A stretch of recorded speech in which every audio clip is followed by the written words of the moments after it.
They say that in ancient Japan, a traveler was walking through the mountains of Nara during a foggy afternoon. Crossing paths with an old man tending to a small altar, the traveler, exhausted and frustrated by the weather, exclaimed, "This path is a curse. I wish a storm would wash this trail away so I'd never have to return." The old man looked at him with profound sadness and placed a hand on his shoulder. "Silence," he whispered. "Do not speak words that you are not willing to see turned into stone. In this valley, words are not carried away by the wind. They stay here, breathing, waiting for the moment to become flesh." The traveler laughed, but that very night, a rock slide triggered by a sudden storm erased the path forever, leaving him trapped on the mountain. That man learned, the hard way, what the Japanese have known for millennia as Kotodama. Have you ever stopped to listen to the sound of your own internal noise? I'm not referring to your thoughts, but to the words you let out of your mouth and those you allow to resonate in your head. I can't. This is a disaster. I hate my life. The same thing always happens to me. We toss these phrases into the air as if they were confetti, without realizing they are, in reality, lead seeds. We live in a world curated with empty words, unsolicited opinions, and digital noise. We have forgotten that language doesn't just serve to describe reality. Language is the primary tool for building it. Today, we are going to understand why the way you speak is designing the cell or the garden you will live in tomorrow. The word Kotodama is composed of two concepts: Koto, word, and Tama, soul or spirit. For Japanese tradition, words are not simple signs written on paper. They are living forces whose vibration directly influences reality. In ancient times, it was believed that the simple act of pronouncing the name of a spirit or a desire activated a force that brought it into existence.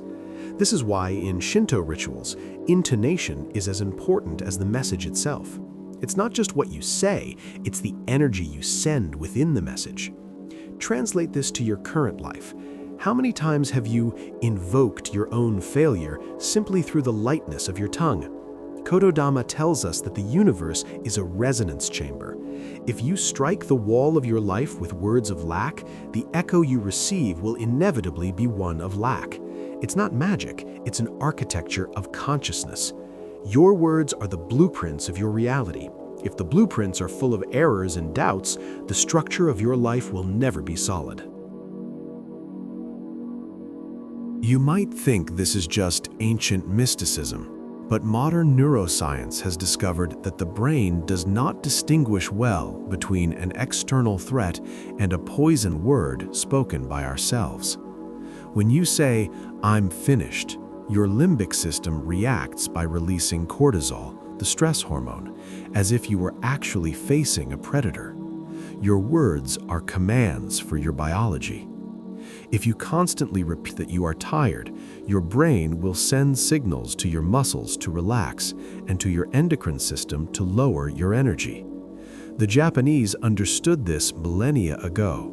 Words are biological decrees. Every time you speak of yourself disparagingly, you are sabotaging your cells. You are creating a self-fulfilling prophecy through vibration. Kotodama is the recognition that we are the inventors of our own nervous system.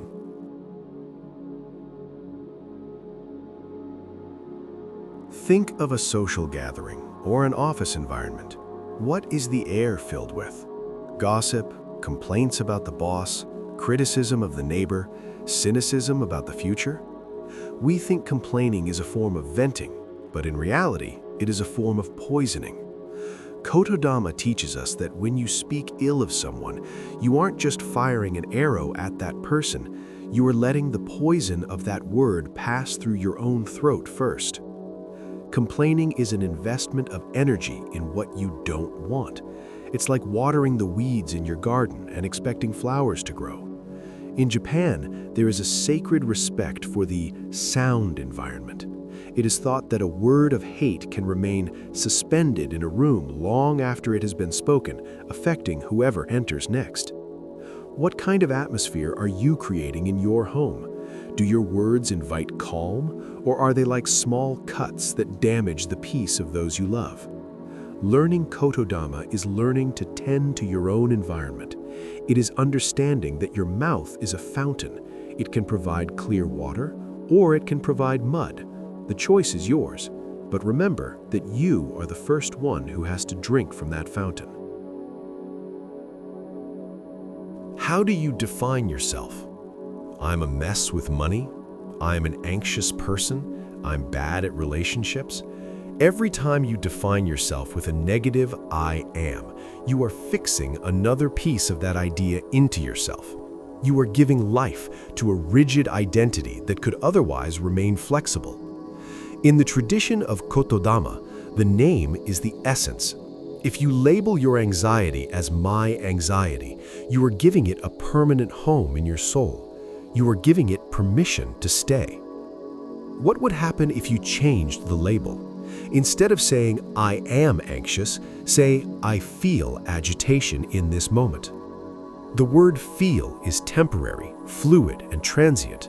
The word am is static, heavy, and eternal. Changing a single word in your daily vocabulary can change the structure of your personality. Kotodama gives you the power to rename yourself. You are not what happened to you. You are what you say you are today. Choose your names with the precision of a surgeon because your identity expands or shrinks according to the words you use to describe it. If words can destroy, they can also heal. But this isn't about repeating positive affirmations in front of a mirror like a soulless robot.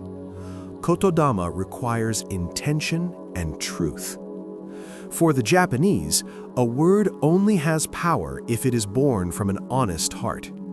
If you say, I am fine, but inside you are screaming, the vibration that prevails is the scream, not the word. The practice consists of aligning your thought, your emotion, and your voice in a single direction. Start with the small words. Gratitude, for example. Don't say thank you out of social obligation. Feel the vibration of gratitude in your chest before letting it leave your lips. Let the word be the vehicle for a real emotion. When you bless something, you are injecting vital energy into that situation. Words of encouragement, compassion, and faith are seeds that take time to sprout, but whose roots are unbreakable. The wise person speaks little, but when they do, their words have the weight of the mountain and the clarity of water. None of this is possible if you don't learn to value silence. In a world of constant chatter, silence has become a luxury. But silence is the white background upon which Kotodama is written. If you speak all the time, your words lose value. They become devalued currency. They turn into mere noise. Kotodama flourishes in the conservation of words. Japanese masters are often men and women of few phrases. They save their breath for when the word is absolutely necessary. Every word saved is energy accumulated. When you learn to be quiet, you begin to notice the vibration of your thoughts before they turn into sound. Silence allows you to filter the poison before it comes out. It allows you to choose the right arrow for the bow of your voice. Silence is not the lack of sound, it is the deep awareness of the weight each word will have when it finally pierces the air. At the end of the day, your life is the echo of your voice. Look at yourself now. What do your words say about your future? If you could see the phrases you spoke today floating in the air of your room, would you be proud of them, or would you try desperately to erase them? You cannot change the past, but Kotodama gives you command over the present. You have in your mouth the most powerful tool the universe has ever designed. You can use it to hurt, to complain, to shrink yourself, or you can use it to bless, to create, and to elevate those around you. It's not a matter of thinking positive, it's a matter of conscious responsibility. Every word is a contract you sign with reality. Stop signing contracts of misery. Start using language with the awareness of one who understands they are shaping their own destiny with every syllable. Tell me in the comments, what is that one word or phrase that you are going to eliminate from your vocabulary forever starting today? And what is the word you are going to start cultivating in its place? Write it down. Put soul into your commitment. Thank you for allowing my words to resonate in your space today. Subscribe if you seek a refuge of clarity amidst the constant noise. Until next time.